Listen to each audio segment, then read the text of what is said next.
Sir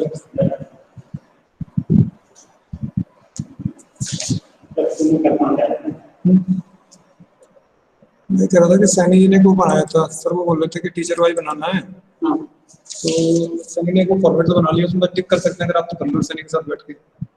बेटा ये 2 minute में आया है ना, सॉफ्ट कॉपी सैनी के पास में, उसमें टिक कर फटाफट हो जाएगा, नाम लिख दीजिएगा टीचर का।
Okay, Sairam.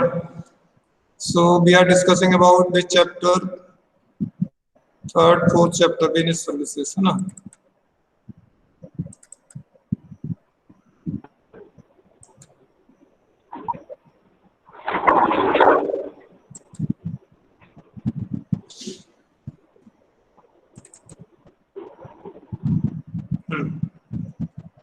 This visibility. Life insurance हो जाता है। हाँ जी, आपको स्क्रीन दिख रहा है क्या? Yes sir. हाँ ठीक है बेटा, अभी बात करें हम लोग। ये चैप्टर हम वही आपका एनसीईआरटी वाली बुक है जो खोली मैंने, this banking we have completed, है ना। अब हमने ये बात कर ली थी, इंश्योरेंस की बात कर रहे थे, फंडामेंटल प्रिंसिपल से पढ़ लिए थे, है ना। और उसके बाद हमने पढ़ा था ऑटोमोटिव, ये सारा हो गया था सब्रोगेशन। अब टाइप्स ऑफ इंश्योरेंस में लाइफ इंश्योरेंस पढ़ा था मैंने आपको, डिफरेंस करके बताया था, याद है आपको? टेबल बनाई थी कि difference between life insurance and general insurance, याद है किसी को? सहीराम? Yes sir. टाइप करके बताया था ना उसमें, जो व्हाइट बोर्ड था उसका। Yes sir. ना, तो we have discussed the difference between life insurance and general insurance.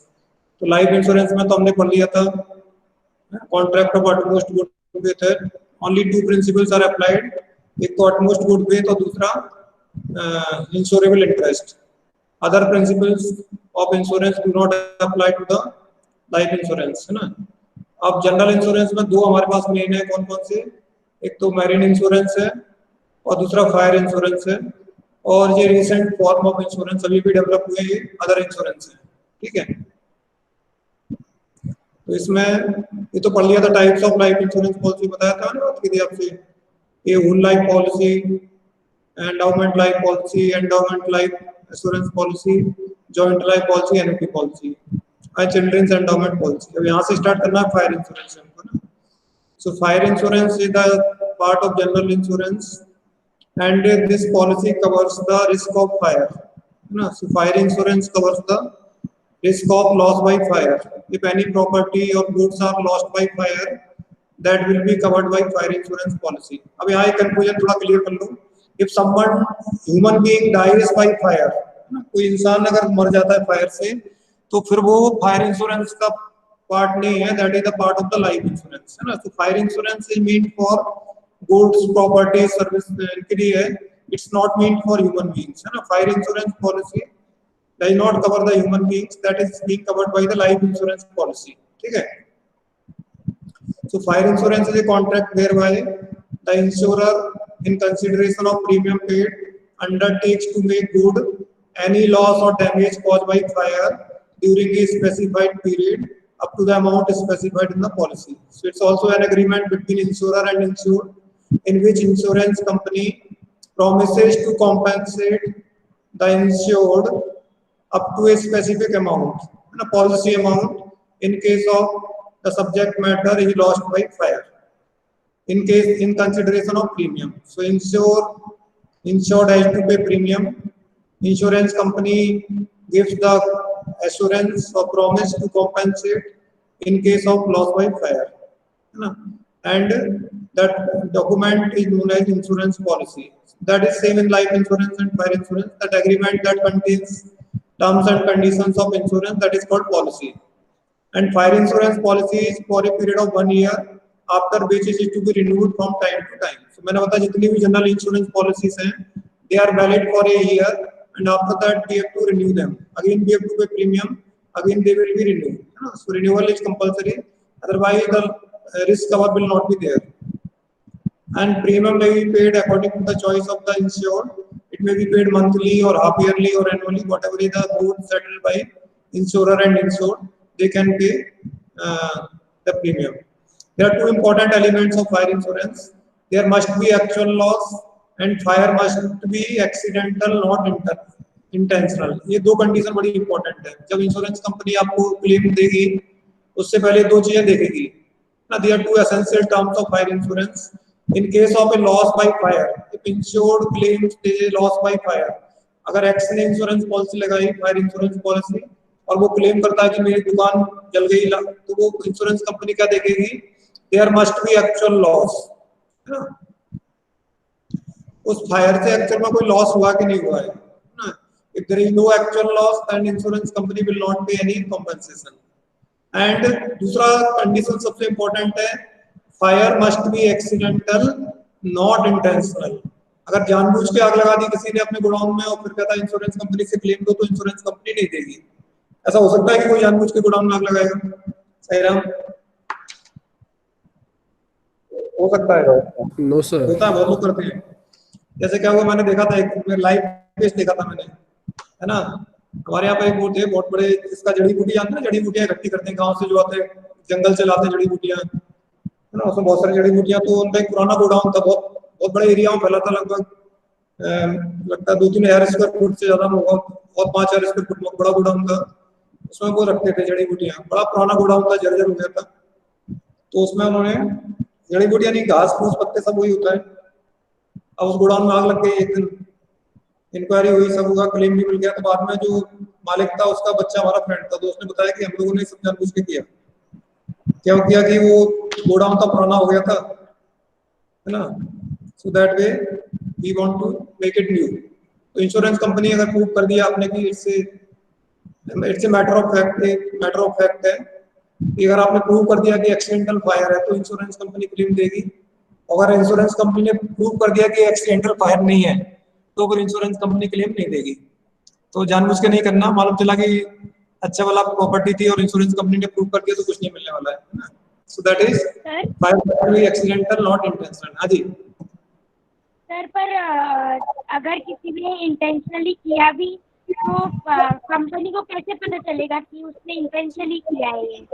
हाँ, वो दैट्स व्हाट आई मीन। हाँ, सही बात है आपकी, लेकिन that is the matter of fact, है ना बेटा। ये तो मैटर ऑफ फैक्ट है, it is to be proven in the court, है ना। उसके एविडेंसेस आएंगे कि किसने कैसा किया, कैसे आग लगी, इंक्वायरी होगी, उसकी पुलिस इंक्वायरी होगी, है ना। ये तो केस बनेगा ना इसका, एफआईआर होगी इसकी। इंश्योरेंस देने से पहले इंक्वायरी होती है क्या इस चीज की? हाँ बेटा, इंक्वायरी होती है इसकी। हाँ, एफआईआर, हाँ, पुलिस रिपोर्ट जाएगी इसकी कि आपने गोडाउन में आग लगी, इसकी क्लेम करना, तो वो एफआईआर की कॉपी मांगी ना, आपसे बोलेंगे एफआईआर कराई थी अपनी, पुलिस में रिपोर्ट हुई, तो पुलिस इंक्वायरी करेगी। इंश्योरेंस कंपनी भी इंक्वायरी करा सकती है अपनी साइड से, और उसमें जो प्रूव हो जाएगा कोर्ट में आपको फैक्ट रखने पड़ेंगे, है ना। तो इंश्योरेंस कंपनी ऐसे तो देती नहीं है, वो पहले अपना प्रूव करेंगे कि हाँ ये एक्सीडेंटल फायर है कि नहीं। अगर एक्सीडेंटल है तो they will pay the compensation, है ना। ठीक है, तो two things are important, there must be actual loss and loss must be because of accident not intentional. अगर इंटेंशनल लिखा है तो कुछ ना कुछ लोग तो करते ही होंगे, इसलिए तो इसको जोड़ना पड़ा यहाँ पर, है ना। इसलिए यहाँ लिखा है, इसका मतलब ये है कि कुछ ना कुछ लोग तो इंटेंशनल कर देते होंगे जानबूझ के। So that's why it should not be intentional, it must be accidental. Then insurance company will pay insurance. Risk covered by fire insurance contract is the loss resulting from fire or some other cause and which is the proximate cause of the loss. है ना। जैसे अभी एक case आया कि कहीं rights हुए, दंगे हो गए, है ना। तो दंगे हुए तो दंगे में भीड़ आती है, तो भीड़ क्या करती है, वो प्रॉपर्टी को लॉस करती है, किसी की दुकान तोड़ दी, किसी की दुकान में आग लगा दी। तो जब वो रॉयट दंगा खत्म हो गया, किसी की दुकान जल गई, किसी का कुछ हुआ, तो उन्होंने क्लेम किया। तो क्लेम में प्रूव करना पड़ेगा कि the loss is because of fire not because of loot और other reason of by the mob, ना। जनता ने दुकान लूट ली, वो अलग केस है, और फायर लगाई और फायर से लॉस हुआ तो इंश्योरेंस कंपनी कॉम्पेंसेशन देगी। So the proximate cause must be fire, है ना। If loss occurs because of any reason दे दिया ना, if overheating without ignition causes damage, it will not be regarded as a fire loss within the meaning of fire insurance and loss will not be recovered from the insurer. जैसे किसी का electronics appliances की दुकान है, suppose करो, और ये भीड़ ने किसी बगल वाली दुकान में आग लगा दी, बगल वाली दुकान में आग लगा दी, तो उससे क्या हुआ, हीट ज्यादा क्रिएट हो गई। हीट क्रिएट हुई तो पास वाली दुकान में जो इलेक्ट्रॉनिक अप्लायंसेस थे बहुत सारे खत्म हो गए, उसमें खराब हो गए। तो जो पास वाली दुकान वाला ने भी फायर इंश्योरेंस कराया था, अगर वो क्लेम करेगा तो इंश्योरेंस कंपनी पैसा देगी क्या उसको? सही राम, उसकी दुकान में आग नहीं लगी थी, पास वाले की दुकान में आग लगी थी, ओवर हीटिंग वहां बहुत हुई, गर्मी पैदा हो गई, उससे उसके पास के जो अप्लायंसेस थे दुकान में खराब हो गए, उसने भी फायर इंश्योरेंस कराया हुआ, तो इंश्योरेंस कंपनी उसको क्लेम देगी क्या? सही राम, नो सर। हाँ, इस मीनिंग में वो इंश्योरेंस कंपनी क्लेम नहीं देगी because there was not actual fire, it was overheating and overheating is not the part of the loss by fire, so that is the fact that is to be considered. So a fire insurance contract is based on certain fundamental principles. बार-बार नहीं पढ़ेंगे, सारे के सारे वही हैं जो हम पढ़ चुके हैं। इंश्योरेबल इंटरेस्ट है ना, पढ़ चुके हैं insurable interest. Only thing is that it should be present at both the times. Fire insurance में दोनों टाइम होना चाहिए, at the time of taking policy as well as at the time of happening of loss. जब आपने policy ली तब भी वो property आपकी थी, और जब लॉस हुआ तब भी वो प्रॉपर्टी आपकी है। That is the rule of insurable interest. Utmost good faith है वो इसमें अप्लाई करता है ना। Means both the parties should disclose all the facts honestly. अगर एक पार्टी ने कोई बात छुपाई तो दूसरी पार्टी अपनी जिम्मेदारी से फ्री हो जाएगी। जैसे किसी ने अपने गोडाउन का इंश्योरेंस कराया, बोला मेरे गोडाउन में तो वीट के बैग्स हैं और उसमें पेट्रोल रखा था, केरोसिन रखा था, आग लग गई, मालूम चला कि बाद में कि इसमें केरोसिन बैग थे, केरोसिन के टिन थे, आपने बताया ना, that will be the violation of utmost good faith, है ना। इंडेमनिटी है, वही आपने पढ़ा, indemnity insurer will place the insured in the same position, actual loss और insured amount whichever is less, उतना पेमेंट आपको मिलेगा, which is contract of indemnity. और बाकी जितने भी रीजन है, प्रॉक्सिमेट कॉज है, सब्रोगेशन है, they all will be applied in the fire insurance, है ना। So मेरा ना वो कॉमन प्रिंसिपल्स हैं, all principles will be applied in fire insurance. Life insurance में दो ही होते हैं, utmost good faith and insurable interest. अब तीसरा कैटेगरी है मैरीन इंश्योरेंस और वाटर इंश्योरेंस। हाँ जी सर, आपने जैसे अभी बताया कि जो ओवर हीटिंग है वो इंश्योरेंस नहीं, मतलब उसके लिए इंश्योरेंस नहीं मिलता। फायर इंश्योरेंस में नहीं मिलेगा, फायर इंश्योरेंस पॉलिसी आपकी तो नहीं मिलेगा। एक कहीं हो सकता है मल्टीपल इंश्योरेंस हो। हाँ जी, फायर तो इंटेंशनली नहीं लगाई ना किसी ने भी, वो मतलब अचानक से किसी कारण से। पर उसमें दो कंडीशन है ना, कि उसका इंटेंशनल तो नहीं, लेकिन उसमें इग्निशन ऑफ फायर नहीं हुआ ना, उसमें कंडीशन है फायर मस्ट बी विजिबल। उसने वर्ड क्या यूज किया, fire must be visible, flame दिखना चाहिए, उसका फायर हुई है वहां पर दिखना चाहिए, तभी वो उसको कंसीडर करेंगे लॉस बाय फायर, है ना। उनकी term, if fire is not visible, there is no ignition, there is no flame, that will not be considered as loss by fire, है ना। ये उनकी कंडीशंस में है। अब मैरीन इंश्योरेंस और water insurance same, it's a contract between insurer and insured. इसमें क्या प्रॉमिस होती है कि if there is loss because of water, ये सी जर्नी के लिए स्टार्ट हुआ था। Basically insurance was started with the water insurance. सबसे फर्स्ट फॉर्म ऑफ इंश्योरेंस है वाटर इंश्योरेंस। लाइफ इंश्योरेंस और फायर इंश्योरेंस तो बाद में आए हैं। Beginning of insurance was with the marine insurance और वाटर इंश्योरेंस। इसकी शुरुआत कैसे हुई? जैसे इंग्लैंड से बहुत सारी चीजें बाहर एक्सपोर्ट होती थी, तो जो शिप जाता था वो डूब जाता था पहले। पायरेट्स उसको लूट लेते रास्ते में, सुना ना, पायरेट्स होते हैं, सी पायरेट्स, है ना। So they loot the truck, loot the ship, है ना, पूरा सामान लूट लिया शिप का, और ship collides with the rock और शिप इज संक। टाइटैनिक सुना है आपने, पूरा जहाज डूब गया। So there was a huge loss of crores of rupees. तो जो लोग सामान भेजते थे शिप से, उन लोगों ने कुछ फंड बनाना चालू किया। लॉयड कंपनीज स्टार्ट बोलते हैं उसको, लॉयड कंपनीज थी, लॉयड कंपनीज का नाम दिया। तो the Lloyd companies started collecting the funds. एक ग्रुप बन गया लोगों का जो बिजनेसमैन थे। तो हर एक जर्नी में जिन जिनको सामान जाता था शिप में, वो सब लोग कुछ कुछ पैसा इकट्ठा करके एक पूल में डालते थे, और अगर किसी का लॉस हो गया शिप का या सामान का, तो उसको वो कॉम्पेंसेशन देते थे। That was the beginning of insurance, है ना। So this is the father of insurance. Marine insurance is the father of insurance, or mother of insurance. Insurance was started with this water insurance or marine insurance, है ना। So marine insurance is a contract or agreement in the insurer undertake to indemnify the insured in the manner and to the extent thereby agreed against marine losses. Marine insurance provides protection against। अब इसका area सबसे ज्यादा होता है, widest area होता है, वो होता है मैरीन इंश्योरेंस का। क्या क्या कवर होता है?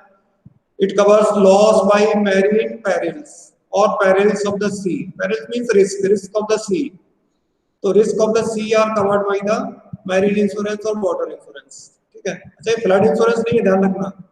बाढ़ आने से डूब गया तो मैरीन इंश्योरेंस नहीं है, that's not a marine insurance. ठीक है। तो इससे marine insurance covers the perils of the sea। अगर सी जर्नी है, और सी जर्नी या रिवर में भी होती जर्नी, उस जर्नी में अगर कोई रिस्क होती है, that is covered by the marine insurance policy. Marine perils are collision of ship.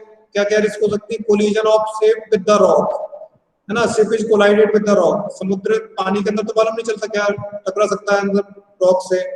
और ship attacked by the enemies. अभी चाइना इंडिया में झगड़ा चल रहा है, तो जब लड़ाई चालू हो जाएगी तो हम उनके शिप को अटैक करेंगे, वो हमारे शिप को अटैक करेंगे। So that may be the attack by enemies, that is the loss, ना। Fire and captured by pirates। Ship में आग लग सकती है, फायर बाय, अब यहाँ आग लगी तो फायर इंश्योरेंस नहीं है, ध्यान रखना। Ship is lost by fire, that is not fire insurance, that is covered bye marine insurance. Captured by pirates and actions of the captain and crew of the ship। अगर ship के captain ने कुछ ऐसा किया जिससे loss हुआ, तो वो भी that will be covered under the marine insurance policy। इसमें शिप का कैप्टन क्या कर सकता है, इसमें बताता हूँ थोड़ा आपको। अगर शिप में ऐसा लगता है कि ओवरवेट है शिप, ओवरवेट होगा तो क्या होगा शिप? सही नाम, शिप में डूब जाएगा। तो क्या करते हैं, पायलट के पास राइट होता है कि वो अपने क्रू मेंबर को बोल सकता है कि through the cargo in the sea. Cargo means loaded सामान है उसके ऊपर, उसको फेंक सकते हैं समुद्र में। वो उसका पर्पस क्या फेंकने का? सब वेट कम हो जाए। To reduce the weight of the ship, so the whole ship can be saved by destroying, by throwing some material, the whole ship can be saved। तो उसके लिए उसके पास राइट होता है कि वो अपने क्रू मेंबर को बोल सकता है कि कुछ सामान आप समुद्र में फेंक दो, तो the weight will be reduced and ship can be saved। This action is also covered by the marine insurance policy। अगर इससे कोई लॉस हुआ तो वो भी उसमें कवर होता है। अब इससे क्या हो सकता है? These perils cause damage, destruction और disappearance of the ship। Ship damage हो सकता है, डिस्ट्रक्शन हो सकता है शिप का, और डिसअपीयरेंस, पूरा का पूरा शिप डूब गया, पानी मालूम नहीं चला। And cargo and non payment of pride. तो उसमें तीन चीजों का लॉस होता है देखो शिप में। एक तो शिप का अपने आप में, ship is a big property, है ना। It's cost is crore of rupees. पता है कि आपको एक शिप की कीमत करोड़ों रुपए होती है? Yes sir. दूसरा लॉस हुआ कार्गो का। Cargo means material loaded over the ship. जो सामान शिप पे जाता है वो भी बहुत ज्यादा होता है, पता है कि आपको, है ना। It carries hundreds of tons of materials, goods. ठीक है। और तीसरा होता है फ्राइट। जो शिपिंग कंपनी होती है, जिसका जहाज होता है, उसको भाड़ा, that is also lakhs of crore, lakhs of rupees तो मान ही सकते हैं, lakhs of crore of rupees में होता है भाड़ा। So that three things are lost. Ship में भी लॉस्ट, देयर में भी loss of cargo, and there may be loss of freight। So the marine insurance policy covers all these three risks. It's a device wherein the insurer undertakes to compensate the owner of a ship for cargo for complete or partial loss at sea. Insurer guarantees to make good the losses due to damage to the ship or cargo arising out of the risk incidental to sea voyages, sea journey. Voyage means journey. Insurer in this case is known as the underwriter. इसमें insurer का नाम change हो जाता है, उसको बोलते हैं underwriter. And a certain sum of money is paid by the insured in consideration for insurance.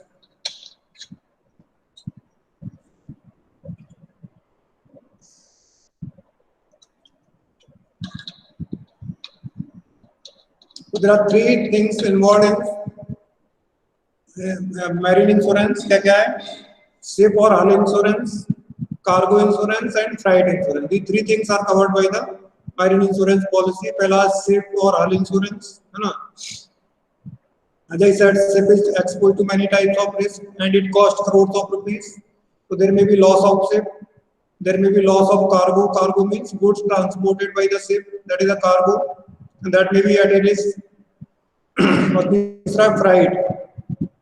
अगर टाइम से सामान नहीं पहुंचा है, शिपिंग नहीं पहुंचा, तो फ्राइट शिपिंग कंपनी को नहीं मिलेगा, that will be the loss. So the three risk are covered by the water insurance और मैरीन इंश्योरेंस पॉलिसी. शिप और hull insurance, cargo insurance and freight insurance. Fundamental principles तो वही है. Contract of indemnity है ना. Insurer can in the event of loss recover the actual amount of loss from the insurer. Under no circumstances the insured is allowed to make any profit, है ना. So जो पहले हम पढ़ चुके हैं वही है indemnity, actual loss और insured amount whichever is less. इसमें भी आपको contract of utmost good faith है, दोनों पार्टियों को सारी इन्फॉर्मेशन देना चाहिए. Insurable interest है, it must be existed at the time of loss. बस इसमें ये फर्क है कि water insurance में insurable interest should present at the time of happening of loss, है ना, and proximate cause. Nearest cause, ठीक है. So that is the all principles we can say are applied to the water insurance और marine insurance. तो तीन insurance है आपके पास, life insurance, fire insurance and marine insurance. फिर कुछ अब नए इंश्योरेंस आ गए जो अभी आपको बात की थी हमने बीच में. ये जनरल इंश्योरेंस का ही पार्ट है. इसमें सबसे इम्पोर्टेंट है आपका, आगे दिख नहीं रहा इस बुक में, तो एक तो मोटर व्हीकल इंश्योरेंस है, व्हीकल इंश्योरेंस है ना. ये बड़ा इंपॉर्टेंट है. आजकल तो कंपलसरी है, without having insurance you can not run the vehicles on the road. Insurance बहुत जरूरी है इसमें. तो मोटर व्हीकल इंश्योरेंस बोलते हैं इसको. सो डिफरेंट वैरायटीज हैं. तो motor vehicle insurance cover the risk of vehicle. So vehicle की रिस्क है ना, वो कवर होती है. प्लस इसमें एक थर्ड पार्टी इंश्योरेंस होता है कि अगर आपकी गाड़ी से किसी का एक्सीडेंट हो गया और उसको कुछ इंजरी हो गई और उसका कोई डेथ हो गई, तो उसको जो कॉम्पेंसेशन है वो इंश्योरेंस कंपनी देगी आपके ब्याह पे, अगर आपने इसमें थर्ड पार्टी इंश्योरेंस लिया है तो. समझ में आ रहा है क्या आपको? इसलिए कंपलसरी व्हीकल इंश्योरेंस है ना. तो कार तो बिना इंश्योरेंस के चलाना नहीं चाहिए. कार की चिंता नहीं है, जो अगर किसी का और एक्सीडेंट हो गया और प्रॉब्लम हो गई तो that is a big problem. That is vehicle insurance है ना. हेल्थ इंश्योरेंस बहुत पॉपुलर है आजकल. मेडिक्लेम पॉलिसी बोलते हैं इसको, हेल्थ इंश्योरेंस. आजकल बहुत खर्चा होता है मेडिकल के ऊपर. प्राइवेट हॉस्पिटल में जाओ तो लाखों रुपए का बिल होता है ना. वो एडवर्टाइजमेंट भी आता है ना, कौन से उस पर करा के जाके देखो, आता है रोज एडवर्टाइजमेंट में आता है. हाँ सर, policybazaar.com. policybazaar.com पे जाके पॉलिसी ले लो. तो हेल्थ इंश्योरेंस है, इसमें मेडिकल कॉस्ट कवर होती है ना. साल में एक बार प्रीमियम देना है और एक साल बाद अगर आप बीमार नहीं हो तो आपकी प्रीमियम चली जाएगी. और अगर बीमार हुए तो जितने का इंश्योरेंस है उतने तक का इंश्योरेंस क्लेम आपको मिल जाएगा. आपका बिल पेमेंट कर देगी इंश्योरेंस कंपनी, या फिर आपको पेमेंट का रिमबर्समेंट कर देगी, पैसा वापस कर देगी. दो तरीके से होता है इसमें. एक तो अगर जिस कंपनी से आपने इंश्योरेंस लिया है हेल्थ इंश्योरेंस, उसका उस हॉस्पिटल में टाई अप है तो कैशलेस हो जाएगा, आपको कैश नहीं देना पड़ेगा, कंपनी से डायरेक्ट बिल पेमेंट हो जाएगा. और अगर टाई अप नहीं है तो आप बिल पेमेंट कर दो हॉस्पिटल को, एंड हॉस्पिटल वो बिल आप कंपनी को भेजेंगे तो company bill reimburse that amount to you. तो हेल्थ इंश्योरेंस में हो जाएगा. कंपलसरी आजकल तो आदमी को कराना चाहिए. It's a important part of the life. उसके बाद है और तो बहुत सारे आ गए आजकल, क्रॉप इंश्योरेंस है, कैटल इंश्योरेंस है, बलगर्ली इंश्योरेंस है, शिक्षा योजना, राजेश्वरी महिला बीमा योजना, आजकल तो पोस्टल इंश्योरेंस और आगे एक और, so different types of insurances are coming, है ना। और वो प्रधानमंत्री ने किया आजकल, सुना गरीबों का 1 रुपये रोज में इंश्योरेंस होता है, वो 1 रुपये में कितने में वो करता है, so that different types of insurance are going on. ये सब के सब जनरल इंश्योरेंस है, इनमें लॉस होता तो आपको कॉम्पेंसेशन मिलेगा, नहीं तो नहीं मिलेगा। So that's all for insurance. बाकी का जो टॉपिक है वो इस साल हमारे सिलेबस में नहीं है, कम्युनिकेशन वगैरह सब हटा दिए इस साल के लिए। इस साल 2 ही टॉपिक रखे हैं इसमें, बैंक एंड इंश्योरेंस, ठीक है। रिमेनिंग ऑक्सिलरीज और services are not in our syllabus for this year, so we don't have to study, so we will start next chapter in the next class, that is the emerging modes of business. जो आपको आना था और आया नहीं इस exam में, वो अभी हम पढ़ेंगे emerging modes of business in the next class. So before that I am stopping presenting and coming back to the meet. Okay, now you can ask your doubts. अच्छा, वो जो आपको कंसेंट फॉर्म गया है वो आपको क्लास टीचर को भेजना, अगर आपको कंसेंट देना है क्लास में आने के लिए तो you send it to your class teacher, है ना। उसमें सर मेंशन नहीं है कि to whom to send the consent letter, that is to be sent to the class teacher।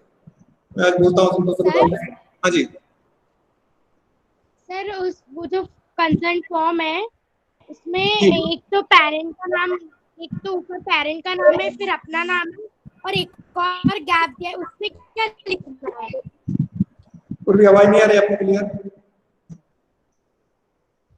Sir वो जो कंसर्न फॉर्म है ना, हाँ हाँ सर उसमें एक तो अपने पेरेंट्स का नाम लिखना है, एक अपना नाम लिखना है जी। और एक और जो गैप दिया है, तो सर उस गैप में क्या लिखना है? अब पता नहीं बेटा, मैंने देखा भी नहीं तो मुझे याद भी नहीं है इसमें किसका नाम लिखना है, हाँ। ठीक है, उतना काफी अपना भर के देखो, उसमें और कुछ दिया हुआ है तो मम्मी पापा दोनों का तो नहीं है उसमें नाम पेज, तो पेपर 2 जगह के।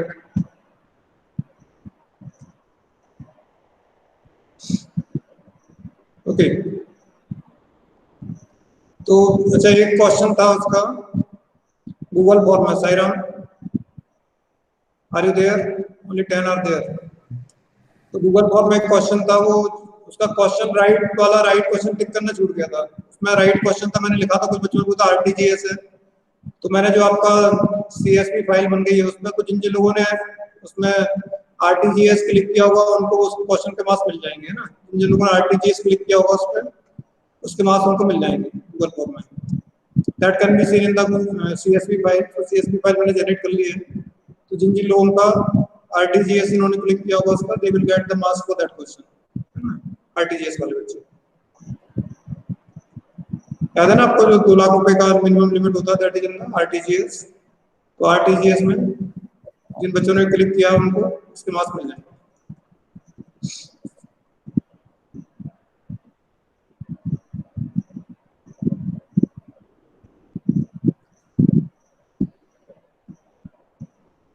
Anything else you want to ask?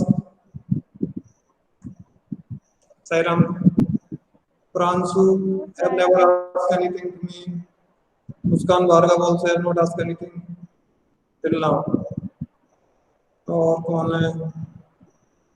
कोई भी तो पूछती है, तो पूछते नहीं है कोई इसमें से। शिवमपारी भी पूछता है। हाँ जी सर। हाँ जी बोलिए सर, एक बार मरीन इंश्योरेंस की डेफिनेशन बता दीजिए सिंपल वर्ड में, बुक में तो बहुत। Marine insurance is the insurance which covers the perils of the sea, है ना, which covers the risk of the sea, ऐसे कह लो, risk of the sea journey, है ना। Marine insurance is the insurance which covers the risk of marine or sea journeys। There may be risk of, जो पढ़ा ना आपने, risk of collision of ship by rocks, or it may be lost or destroyed by enemies or pirates, or there may be loss of cargo, you know, that is the all risks are covered by the water insurance or marine insurance policy, and it covers basically three risks are covered. One is the risk of ship or hull, दूसरा risk of cargo, and third one is the risk of freight। These three risks are covered by one single policy, that is the marine insurance policy. उसके ऊपर जो crew member होता है उनके लिए life insurance होता है अलग से ना, that is not covered by the water insurance policy और marine insurance policy. So crew members are covered by the life insurance policy. उनकी लाइफ इंश्योरेंस पॉलिसी होती है अलग से.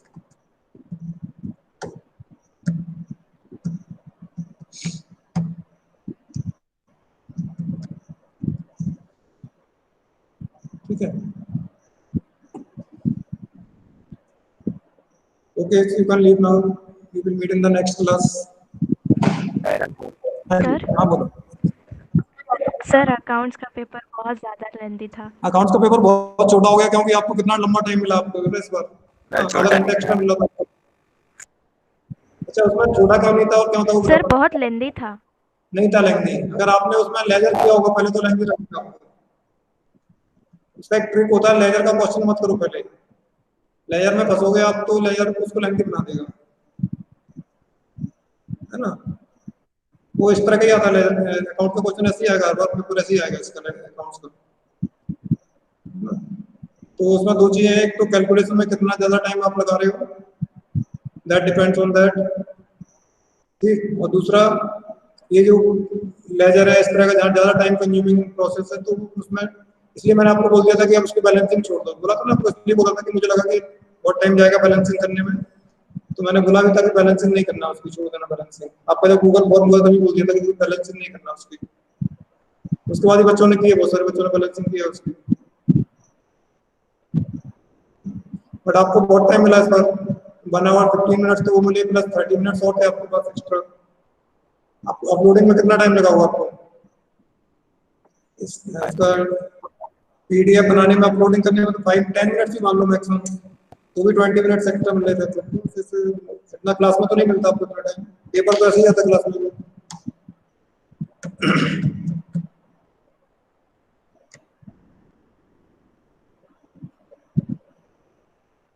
ठीक है. और अगली बार से और इम्प्रूव हो जाएगा. आप लोग जब थोड़ा प्रैक्टिस करेंगे तो अच्छा हो जाएगा. अगली बार लेजर वैसे नहीं रहेगा अगले एग्जाम में. इसमें लेजर थोड़ा लेंदी बनाता है. अच्छा कुछ सारे बच्चों ने गलती की, बता रहा हूँ आपको. आपने बात छेड़ी तो बता देता हूँ. मोस्टली मैंने देखा बच्चों ने जनरल बनाया पहले. Aditya are you listening? सही राम. Yes sir. तो उसमें डबल टाइम वेस्ट किया. तो जनरल तो बनाना ही था उस क्वेश्चन में, तो क्या करना, डायरेक्ट लेजर बनाना था. तो अगर आपको डायरेक्ट लेजर अकाउंट बनाना था तो समझ में आपको एक एंट्री बढ़िया आपने एक एंट्री होगी उसकी मेंटल एंट्री करो, मन में एंट्री करो, उसके पोस्ट करते जाओ लेजर अकाउंट में. उस वाले क्वेश्चन में इसकी एंट्री भी सिंपल दी थी, बहुत डिफिकल्ट वाली एंट्री थी नहीं उस क्वेश्चन में. जो डिफिकल्ट एंट्री थी वो जनरल वाले में इसलिए सेपरेट दी थी कि इनका बच्चे विदाउट जनरल बनाए उसका डायरेक्ट लेजर बना सकते हैं. तो डायरेक्ट लेजर बनाते तो वो टाइम बच जाता आप लोग को जनरल बनाने में. उसमें टाइम चला गया बच्चों को बहुत सारा. डबल टाइम वेस्ट हुआ ना उसमें. पहले जनरल बनाया फिर उसको लेजर बनाया. अभी आता है कि आप लोग को डायरेक्ट एंट्री करना, पोस्टिंग करना डायरेक्ट विदाउट जनरल? सही राम. सर डायरेक्ट करने में थोड़ी दिक्कत होती है.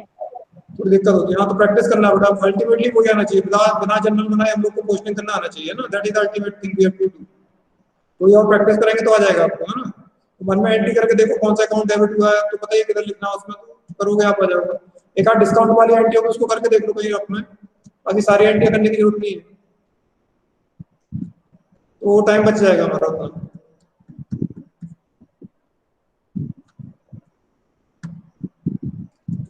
ठीक है.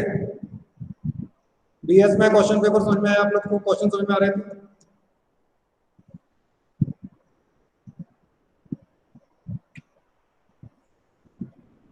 बीएस में क्वेश्चन समझ में आ रहे थे क्या? थोड़ा इनडायरेक्ट है ना. अभी बीएस का पेपर ऐसे ही आता है, डायरेक्ट वाले क्वेश्चन नहीं आते हैं बीएस में. सिस्टम पुराना हो गया. अब केस स्टडी बेस इस तरह के ही क्वेश्चन आते हैं ना. डायरेक्ट क्वेश्चन बहुत कम आएंगे नहीं. मेन एग्जाम में मिलेंगे नहीं आपको डायरेक्ट क्वेश्चन. तो डिफाइन करो, इसकी कैरेक्टरिस्टिक्स बताओ, वो सब तो नहीं आता. इस तरह से ही आएंगे कैरेक्टरिस्टिक्स आएंगे, लेकिन डायरेक्ट तरीके से आपको फाइंड करना है एंड यू टू डिस्कस.